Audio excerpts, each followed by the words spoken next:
அனைவருக்கும் வணக்கம். உங்கள் சாத்வீகம் உங்கள் முன்னை. எல்லாரும் நல்லா இருக்கீங்களா?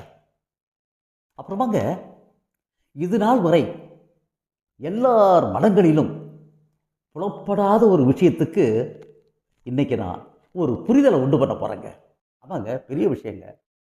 சாமி கிட்ட வச்சு நம்ம வீட்டில் வச்சு சமைச்சதெல்லாம் படைச்சிக்கிட்டு இருக்கோமே, அது சம்பந்தமா உள்ளது.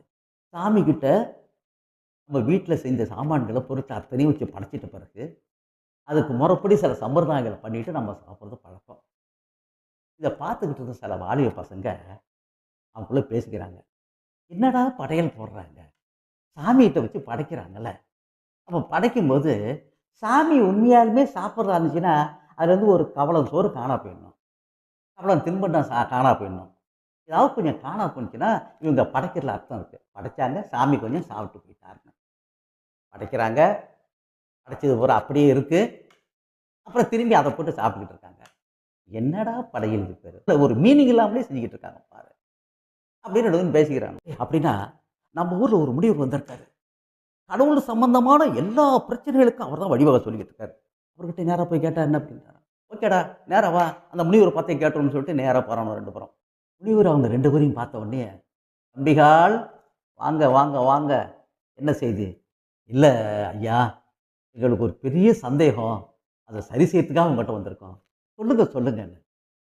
இல்லையா, எங்கள் வீட்டில் மட்டும் கிடையாது, எல்லார் வீட்லேயும் பதார்த்தங்களை பூரா வச்சு படைக்கிறாங்க. ஆமாம், படைக்கிறாங்க. அந்த பதார்த்தங்களை வச்சு படைச்சு முடிச்சிட்ட பிறகு திரும்ப அந்த பதார்த்தங்களை அவங்களே எல்லாம் போட்டு சாப்பிட்றாங்க. நாங்கள் என்ன சொல்கிறோம், ஐயா, எல்லா பதார்த்தங்களையும் வச்சு படைக்கும் பொழுது கடவுள் சாப்பிட்டுருந்தா அந்த பதார்த்தத்திலிருந்து ஒரு கவலமாவது குறையுமே? குறையிறது இல்லைங்களே. நம்ம என்ன வச்சு படைக்கிறோமோ அது அப்படியே தான் இருக்கு. சாமி சாப்பிட்டதா நினச்சிக்கிட்டு எல்லாத்தையும் எடுத்து வச்சு நம்ம எல்லாரும் சாப்பிட்றோம். இது ஒரு நம்ம அறிவுக்கு தகுந்ததா இருக்கா ஐயா? அதுதான் உங்கள்கிட்ட கேட்கறதுக்காக வந்தோம். அப்படின்னு அப்படியா, கேட்குறது புரியுது. கடவுளுக்கு முன்னாடி இவ்வளோ பதார்த்தத்தை வச்சு படைக்கும் பொழுது கடவுள் சாப்பிட்டு இருந்தா அல்லது ஏதாவது குறையணுமே, அப்படி தானே இருக்கு. கடவுள் சாப்பிட்டதா நினச்சிட்டு நாமெல்லாம் சாப்பிட்றோமேன்னு கேட்குறேன். சரியான கேள்வி. இந்த கேள்விக்கு என்னால் இப்போ பதில் சொல்ல முடியாது. நான் சொல்கிற விஷயத்தை நீங்கள் செஞ்சுட்டு வந்தீங்கன்னா கேள்விக்கு பதில் சொல்ல முடியும். சொல்லுங்க ஐயா, என்ன செய்யணும் சொல்லுங்கன்னு. இதா தம்பி, இந்த பேப்பரில் இருக்கிற கடவுள் சம்பந்தப்பட்ட எல்லா விஷயத்தையும் நீங்கள் மனப்பாடம் செஞ்சுட்டு வந்துட்டீங்கன்னா நீங்கள் கேட்ட கேள்விக்கு நான் பதில் சொல்கிறேன். மனப்பாடம் செய்யறதுக்கு ஒரு வாரம் ஆகுமா? இல்லை சாமி, 2 நாளே முடிச்சிடுவோம். 2 நாளில் மனப்பாடம் செஞ்சுட்டு நான் கேட்குற கேள்விக்கெல்லாம் சரியாக பதில் சொல்லணும்.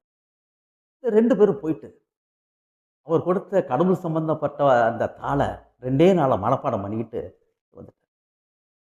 ஐயா அப்படின்னாரு, வாங்கப்பா, மனப்பாடம் பண்ணிட்டீங்களா? பண்ணிட்டேன். எங்க இந்த பேப்பரில் உள்ள கடவுள் சம்பந்தப்பட்ட விஷயங்களை மனப்பாடமாக சொல்லுங்க பார்ப்போம் அப்படின்னு சொன்னார். கடகடன்னு ஒரு வரி விடாமல் கரெக்டாக மனப்பாடமாக எல்லாத்தையும் சொல்லிட்டாங்க.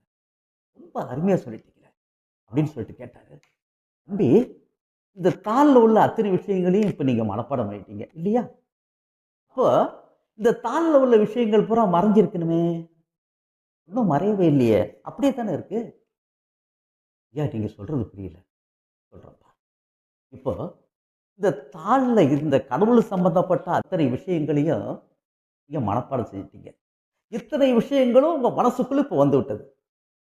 இப்போ என்ன செய்யணும்? மறுபடி தாளில் உள்ள விஷயங்கள்லாம் மறைஞ்சிருக்கணுமே, அப்படியே தானே இருக்கு. அது போல தான்ப்பா, நாமல் செய்கின்ற படையலை கடவுளுக்கு படைப்பதற்காக நாம் செய்கின்ற அத்தனை பதார்த்தங்களும் அப்படியே தான் இருக்கும். ஆனால் அதை அப்படியே அவர் சாப்பிட்டிருப்பார். இதுதான்ப்பா உண்மை. எப்படி 2 தாள்கள் இருக்கின்ற கருத்துக்கள் அத்தனையும் உன் மனதுக்குள் சென்ற பிறகு இந்த தாளில் உள்ளது மறையாமல் இருக்கின்றதோ, அதே போல் நீ கடவுளுக்கு வைத்து படைக்கின்ற அத்தனை பொருள்களையும் கடவுள் உள்வாங்கி விடுவார். ஆனால் அதில் குறையாது, அப்படியே தங்கியிருக்கும் அப்படின்னு அந்த முனிவர் சொன்ன உடனே 2 பேரும் நான் இவ்வளோ நாளும் செஞ்ச தப்பை அப்படியே மனப்பூர்வமாக கடவுள்கிட்ட மன்னிப்பு கேட்டார். இதாங்க உண்மை. நாம் ரொம்ப பேர் நினச்சிக்கிட்டு இருப்போம், படையல் படையல்னு சாமி முன்னாடி வச்சு எல்லாத்தையும் வச்சு படைச்சிட்டு நம்ம தான் எல்லாத்தையும் சாப்பிட்டுக்கிட்டு இருக்கவன் தப்பாக நினச்சிட்டு இருப்பாங்க. அதுக்கு அது இல்லைங்க பொருள். முனிவர் சொன்னது தாங்க பொருள். ஓகேங்களா?